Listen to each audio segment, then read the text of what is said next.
Just like any other people around the globe, they have a life to live. Having fled what they once called home due to various reasons ranging from war, drought and insecurity, they seek refuge in the biggest refugee camp in the world. Almost 500,000 people living in a surrounding of 10 kilometers, and then there is nobody who is telling their story. Why can't we have a newspaper that can talk for our community? It was 2010, and when we have started the refugee newsletter. It is written by refugees for the refugee community here in Daadab. Because we have many a times with the mentioning of refugees, a scenario of sympathy, insecurity and unwanted foreigners always crops up. But this is not always the case in the camps. Basic needs such as shelter, education and clothing surrounds asylum seekers just like any other Kenyan. We have approximately 120,000 refugees registered in Kakuma. Kenya has kept the doors open for refugees from Sudan, from South Sudan and other nationalities. In fact, there are 9 different nationalities of refugees registered in Kakuma. FilmAid, in partnership with UNHCR and others, have made public stories that have been developed over the last 7 years. In fact, in simple terms, we even need our next door neighbor, a Somali person who is Kenyan, who lives in Daadab town, to understand the refugee and to care for that refugee in the small way that they can care for them.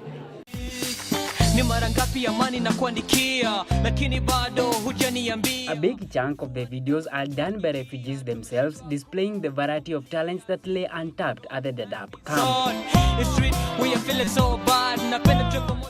This is one beauty that the Daadab stories is bringing to the world. Is giving that opportunity for everybody to participate, to be human, to just live a normal life.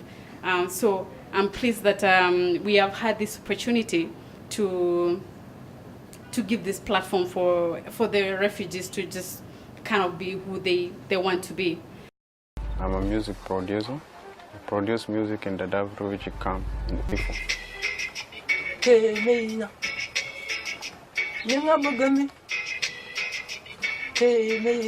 produce music for this my local musician here in Daadab.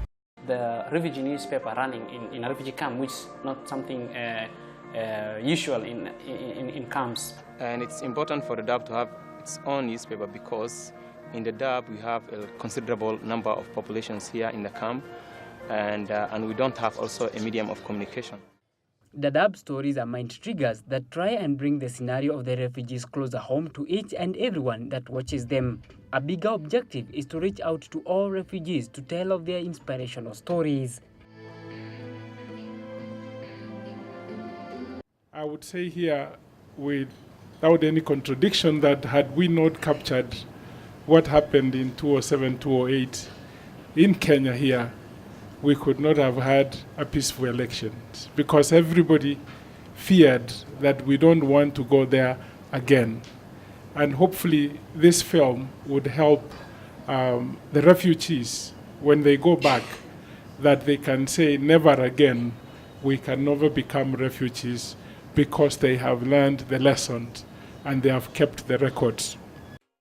These stories are still being produced on a daily basis at the camp, and one can access them at the FilmAid website. For the refugees, it's their prayer that one day things will take a drift and with normalcy back in their homes, they can explore their old and newly discovered talents and skills to the fullest. Henry Minor. Love, love, love.